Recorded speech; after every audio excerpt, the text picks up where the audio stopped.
Already 2 భారీ హిట్స్‌తో Bollywood Badshah 'Shahrukh Khan' full ఫామ్‌లో ఉండగా, తన నుంచి హ్యాట్రిక్ సినిమాగా మరో అవైటెడ్ చిత్రం 'డంకీ' రిలీజ్‌తో వచ్చాడు. దర్శకుడు రాజ్‌కుమార్ హిరానీ కాంబినేషన్‌లో వచ్చిన ఈ చిత్రం వారి కాంబినేషన్ అంచనాలు అందుకుందో లేదో ఇప్పుడు చూద్దాం.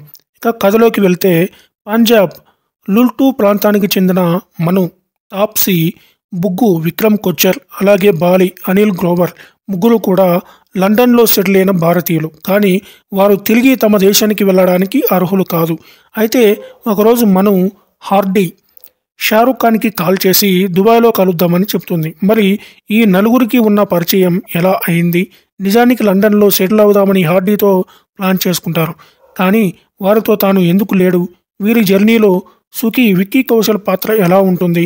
అసలు వారు అంతా ఎందుకు ఇండియా నుంచి బయటికి వెళ్ళాలనుకుంటారు? మళ్ళీ వారు తమ మాతృభూమికి తిరిగి వచ్చారా లేదా అనేది తెలియాలంటే ఈ చిత్రాన్ని చూడాలి. ఇక ప్లస్ పాయింట్స్ విషయానికి వస్తే మొదటగా నటీనటుల కోసం చెప్పుకున్నట్టయితే మెయిన్ లీడ్లో కనిపించిన ప్రతి నటుడు కూడా మంచి పెర్ఫార్మెన్స్ని అందించారని చెప్పాలి. షారుఖ్ ఖాన్ అలాగే తాప్సీ పన్ను మంచి కెమిస్ట్రీ సహా తమ కెరీర్లో బెస్ట్ పెర్ఫార్మెన్స్లో ఒకటిగా 'డంకీ'లో కూడా నటించారు.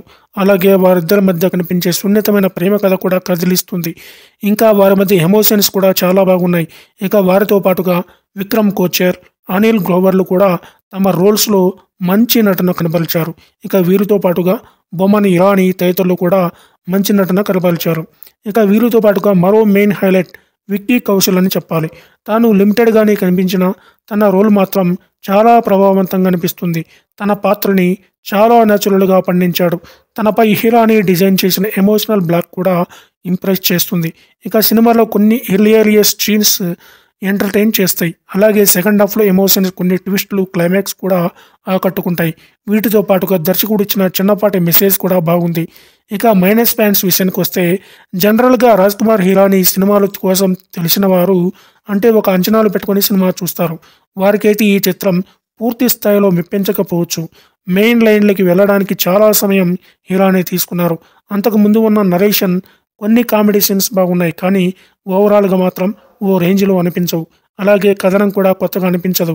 హిరానీ 3 ఇడియట్స్ తరహాలో హీరో విషయంలో కథనం అనిపిస్తుంది. అలాగే విక్కీ కౌశల్ పాత్రకి ఇచ్చిన ఎండింగ్ని కూడా ఇంకాస్త బెటర్గా న్యాచురల్గా అనిపించేలా ముగించి ఉంటే బాగుండేది.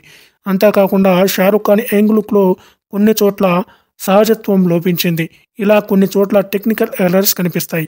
వీటితో పాటుగా కొన్ని సీన్స్ ఊహించదగిన విధంగానే ఉంటాయి. ఇక టెక్నికల్ విషయాల విస్తరకు వస్తే ఈ చిత్రంలో నిర్మాణ విలువలు పర్వాలేదు. టెక్నికల్ టీంలో అయితే మ్యూజిక్ వర్క్, సినిమాటోగ్రఫీలో బాగున్నాయి. అలాగే కామెడీ రైటింగ్ బాగుంది. కొన్ని సింగిల్ లైనర్ కామెడీ డైలాగ్స్ బాగున్నాయి. అలాగే కొన్ని సీన్స్లో విఎఫ్ఎక్స్ని బెటర్గా చేయాల్సింది. ఎడిటింగ్ కూడా బెటర్ చేయాల్సింది. ఇక దర్శకుడు రాజ్‌కుమార్ హిరానీ విషయానికి వస్తే తాను కొన్ని నిజ జీవిత సంఘటనల ఆధారంగా డీసెంట్ ప్లాట్ని ఎంచుకున్నారు.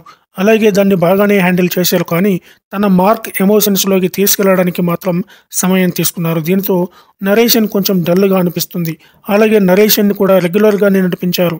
వీటితో మాత్రం మరీ తన రేంజ్ వరకు అనిపించదు, కానీ ఓకే అనిపిస్తుంది. ఇక ఫైనల్గా చూస్తే 'డంకీ' చిత్రంలో షారుఖ్ ఖాన్, తాప్సీ సహా విక్కీ కౌశల్ పాత్రలు వారి నటన మెప్పిస్తాయి. అలాగే కొన్ని కామెడీ సీన్స్తో మంచి హిలేరియస్ నరేషన్, సెకండ్ హాఫ్లో మంచి ఎమోషన్స్ బాగుంటాయి. కాకపోతే రాజ్‌కుమార్ హిరానీ నుంచి తన రేంజ్ సినిమా ఆశిస్తే కొద్దిగా డీవియేట్ అవుతారు. కానీ ఈ వీకెండ్కి కొంచెం స్లోగా ఉన్న ఎంటర్టైనింగ్ ఎమోషనల్ డ్రామాని చూడాలనుకునే వారికి 'డంకీ' చాలా బాగా అనిపిస్తుంది.